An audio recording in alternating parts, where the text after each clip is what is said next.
Okay, we're now down to the last use case number 3. The use case number 3 is creating a group flight event for an existing task.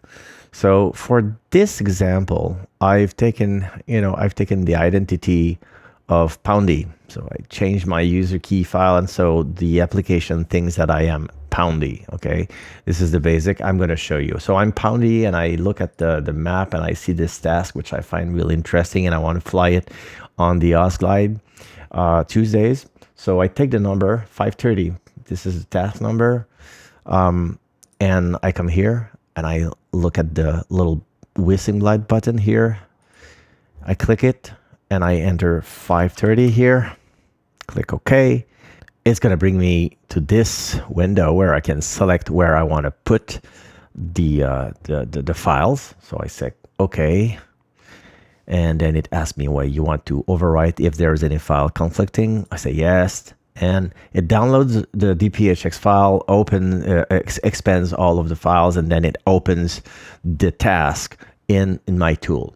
You'll notice now, since the task was first published by me as Major Dad, and the publisher is Major Dad, and Major Dad did not select Poundy as the shared user, then I cannot change anything on the task details. And it's normal, because all you can do at this point is actually use this task for an event.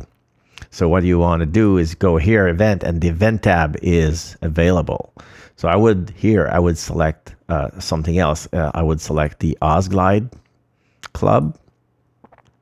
I would clear up the current event URL, because this is the old one for, if I go there, it will show me the one for diamonds. So I clear, and can change anything if I want here, but it should have the right date.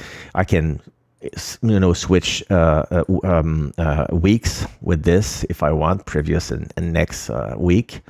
But once I'm comfortable with the task details that I want to include, not the task details, sorry, this is a huge mistake. I said the event description. Remember that the task detail is all here, and this is only the event description.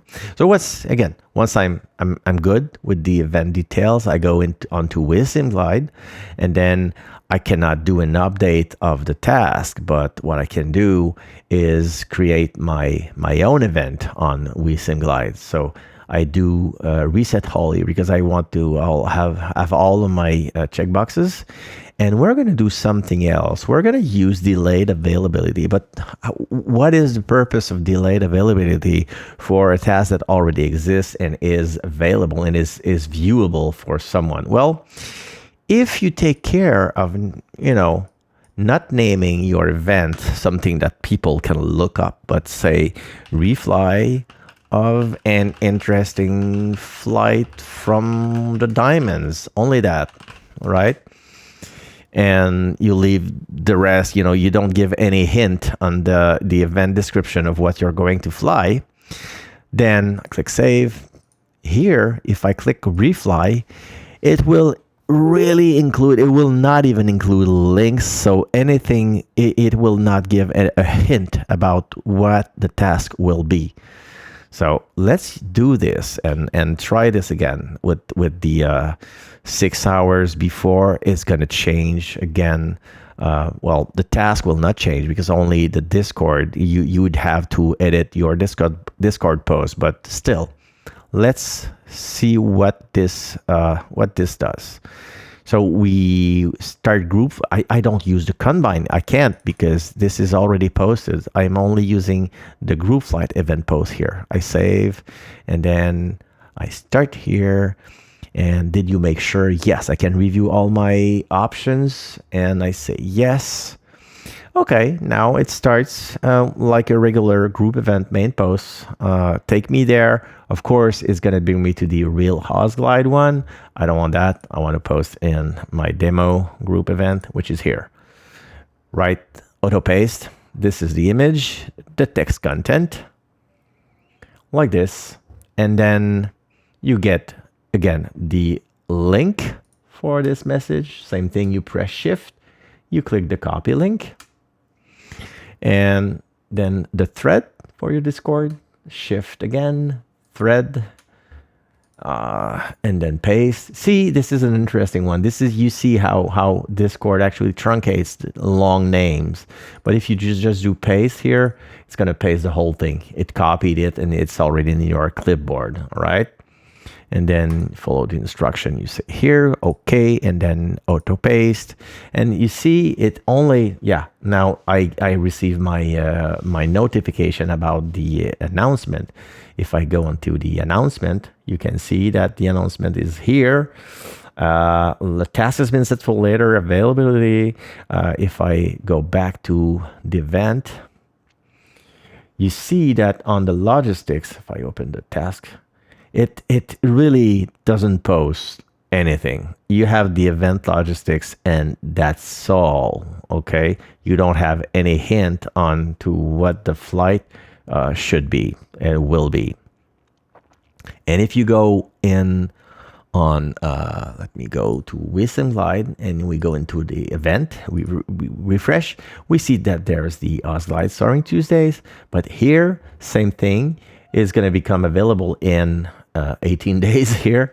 No indication of what the flight could be and no links to the map or anything. So it's total guess. You can't guess what the task will be. Of course, on WeSimGlide, once the availability comes in and the task becomes available, this will change and you will have the links to the map and download the DPHX and everything. But like we did on use case number 2, the bots cannot update the messages on your own Discord. So what you'd have to do is the same as we shown on the use case number 2, would be to go back to your Discord once it's available and edit this message here with the full details. So let's presume it is available like we did on use case 2. What we're going to do is we're going to uncheck the delayed availability. So it kind of simulates that it is now available. But now we're going to do this a little different. Since we didn't change the date, the logistics, they're all the same. We can uncheck the cover image. We can uncheck the main group event post. We can uncheck the thread creation. They're all created. We can even uncheck event logistics because they're already posted, but it includes no task details. Yeah, so I'm going to include it. Anyway, I'm going to edit this message. Okay, so these are the bits that I want to publish once it becomes available. I wanted to modify my group event post. Okay, and let's go. We save, sorry. And if you don't save, you're going to get the message that it's not saved. Yes, I check. Now this is the what I want to post. So I say yes. So see, it already starts with the group event thread. So I know that I'm going to be deleting, I'm going to edit the event logistics, but you know what? Even easier to simply delete it. And from here, you do auto paste and auto paste and auto paste. There you go. You have reposted the event logistics, and now it includes the link to the task on the task library. It includes all the details, all the links. They're all available at this point. And of course, it has also changed the event here. It is now all available with the links and all. So yeah, that's a short one. Use case 3 is usually a fast one, and you could have not posted as a refly if you don't mind giving away what is the task. You just post the event first without the delayed availability. You know, make sure to set everything here without the delayed availability. It's gonna take you to all the steps, but yeah, easier this way. So that covers all 3 use cases. If you have any question, you know where to join me on my Discord and ask me question. All right. Hopefully I won't have to recreate these tutorial again, but I'm trying to make the tool easier and easier each time. So if it helps anybody, then I will continue to make the change and continue to make these videos about these changes. Thank you. Bye bye.